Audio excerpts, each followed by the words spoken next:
آپ کا سارا سوال انگلش میں جو آپ نے تحریر فرمایا ہے اس کا آخری حصہ صرف قابل غور ہے کہ my question that can I go to mosque for praying which cathedral اور can I do pray at home.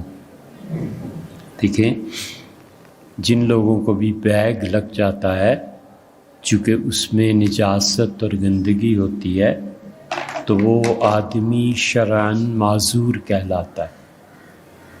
بس سمپل بات ہے کہ شریعت اس سے بہت سے حکم ساقط کر دیتی ہے، اور اس آدمی کے لیے اسی حالت میں جب کہ نجاست گندگی اس نے اٹھا رکھی ہو نماز بالکل درست.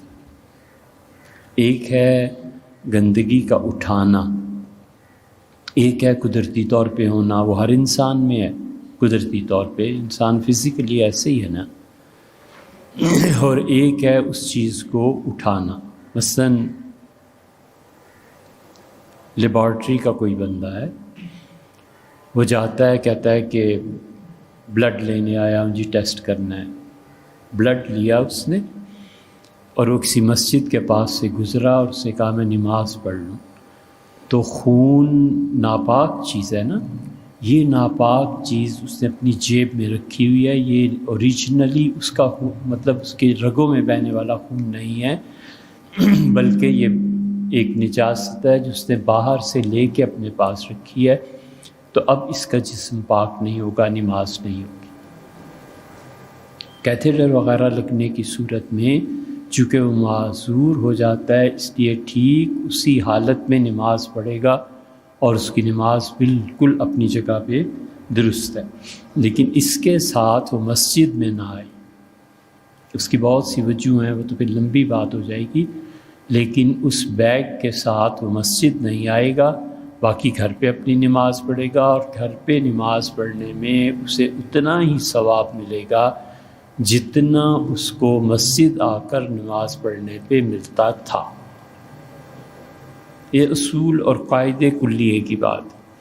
مثلا کسی انسان کو گردوں کی بیماری ہے، ڈاکٹرز ریکمینڈ کر دیں کہ آپ روزہ نہ رکھیں، تو جن سالوں میں وہ روزہ رکھتا رہا ہے اور جو نہیں رکھ رہا عذر کی وجہ سے، دونوں کا ثواب برابر. ایک آدمی کو ڈائبٹیز ہے اور ڈاکٹرز کہتے ہیں کہ تمہاری شوگر کا کچھ پتہ نہیں کیا ہو کیا نہ ہو، تو وہ شوگر کی وجہ سے روزہ نہیں رکھتا، تو اللہ اس کے ثواب میں کمی نہیں کرے گا، نہ خدا اس کے قرب میں کمی کرے گا. مسلم کی روایت میں آتا ہے کہ اللہ تعالیٰ پوچھتے ہیں کہ میرے بندے کے یہ اعمال کہاں گئے؟ تو فرشتے عرض کرتے ہیں کہ اللہ جب تک اس کی صحت تھی وہ کرتا رہا، اب وہ معذور ہو گیا ہے، نہیں کر سکتا. تو اللہ فرماتے ہیں کہ میرے بندے کے لیے کیا معذوری ہے؟ تو فرشتے عرض کرتے ہیں اللہ بیمار میں ہے، اور فرشتے عرض کرتے ہیں کہ اللہ سفر میں ہے. تو اللہ تعالیٰ کہتے ہیں کہ سفر میں ہم اپنے بندے کو تنہا چھوڑ دیں اور بیماری میں اپنے بندے سے ہٹ جائیں، جبکہ صحت کی حالت میں اس نے مجھے یاد رکھا. مجھے اپنے بندے سے بڑی شرم آتی ہے کہ میں اسے چھوڑ دوں.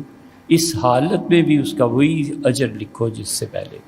اس سے بالکل نہیں ڈرنا چاہیے، اللہ کے ہاں بہت رحمت.